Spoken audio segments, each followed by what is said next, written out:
Fourth stanza of the poem. इसके पहले 3 stanza हमने पढ़ लिए थे, देखते हैं। Thrice welcome darling of the spring.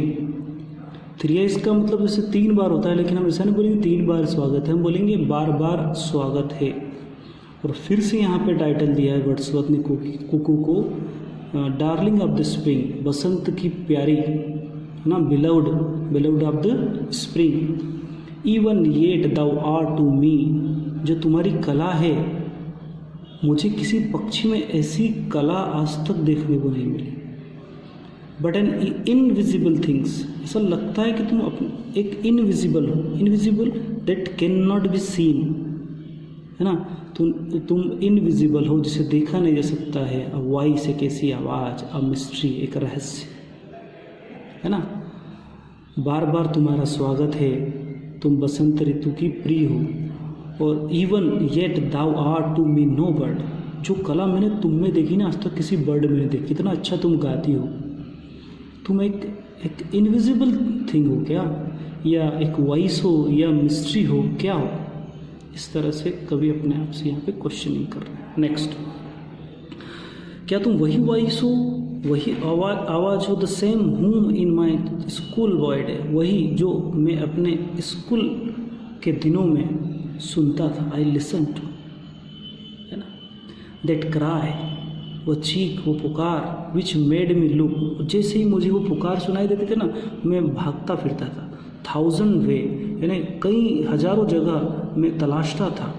कहाँ पे, इन बश, झाड़ियों में, पेड़ों पर, स्काई में, जहाँ पर मैं देख सकता था वहाँ पे मैं देखता था। यह इस वाले स्टेंजा से हमने लिया कि वही आवाज़ जो मैं सुना करता था अपने स्कूल डेज में, है ना, वो पुकार जो मुझे, जैसे ही मैं वो पुकार सुनता था तो मैं ढूंढता था। 1000 वे, हजारों जगह, कहीं झाड़ियों में, पेड़ पर, स्काई में, नदियों के आसपास ढूंढता रहता। टू सिक का मीन भी फाइंड आउट करना होता है ना। To seek did I often rove through woods and on the green. मैंने तुम्हें ढूंढा, अक्सर ढूंढा। रो, भटकते हुए, घूमते हुए। रो का मतलब क्या होता है, भटकना, घूमना, वंडर आर रोम, जंगलों से होते हुए, जंगल में गया। वुड्स का मतलब जंगल होता है, वुडन लकड़ियाँ, ऐसा लग रहा है। हरे मैदान पर मैं गया, वहाँ पर देखा। एंड दाउ वर्ड, ये वर्ड का आर्किक फॉर्म है ना। पास्ट टाइम में वही मैंने बताया था आपको, पोएट पहले अपने मीटर को पूरा करने के लिए इस तरह का फॉर्म यूज़ किया करते, ये वर्ड का आर्किक फॉर्म है। And thou wert still a hope, और तुम तब भी मेरे लिए एक आशा ही थी, एक होप थी, तब भी मुझे तुम मिली नहीं। एक प्रेम, स्टिल लॉन्च फॉर, और अब भी लॉन्च फॉर, यानी तीव्र अभिलाषा, तीव्र इच्छा है तुमको देखने की। नेवर सीन, लेकिन अभी तक तुमको मैंने नहीं देखा है। ओके, अभी तक तुमको नहीं देखा है, तीव्र इच्छा है। And I can listen to thee yet, I can listen, मैं तुमको सुन तो सकता हूँ, देखा नहीं है। I can listen to thee yet, फिर भी मैं तुम्हें सुन सकता हूँ। अभी फिर इमेजिन कर रहा है। Can I lie upon the plain, क्या मैं फिर से उस समतल पर या मैदान पर लेट सकता हूँ, सुन सकता हूँ।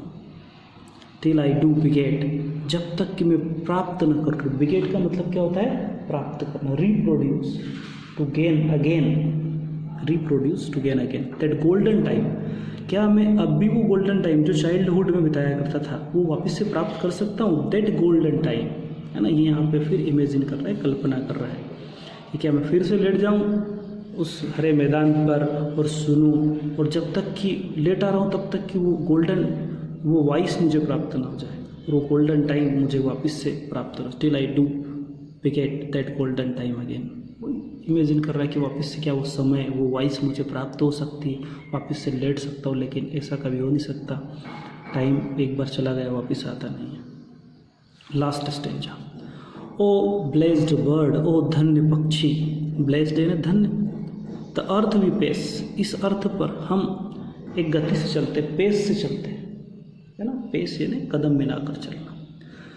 Again appears to be an unsubstantial faery place. Faery place का मतलब क्या होता है? फेरी रीजन, है ना, फैंसीफुल प्लेस, ऐसा कोई प्लेस जिससे हम समझते हैं यहाँ पे परियां रहती है। और अब अनसब्सटेंशियल का मतलब unreal, not made of substance, unreal. तो वो बोल रहा है कि ओ ब्लेस्ड बर्ड, ओ धन्य पक्षी, इस अर्थ पर हम एक कदम मिलाकर, कदम ताल से चलते हैं। और मैं चाहता हूँ कि तुम फिर से प्रकट हो। वो जो इसने इमेजिन की थी वो जगह, वो अनरियल, है ना, प्लेस, हो सकता है परियों का प्लेस हो, और वही जगह तुम्हारे लिए फिट है, क्योंकि इस यहाँ के लायक नहीं हो। तो वो जगह तुम्हारी इतनी वॉइस जो इतनी मिस्ट्रियस वॉइस है, इतनी मेलोडियस वॉइस है, तो तुम तो परियों के प्लेस में ही तुम्हारा रहना उचित है। That is fit home for the, जो तुम्हारे लिए परफेक्ट घर है ना। ओके, आप इसे रिवाइज करें 2 से 3 बार, इसकी समरी को समझें, आपको श्योर है समझ में आ जाएगी।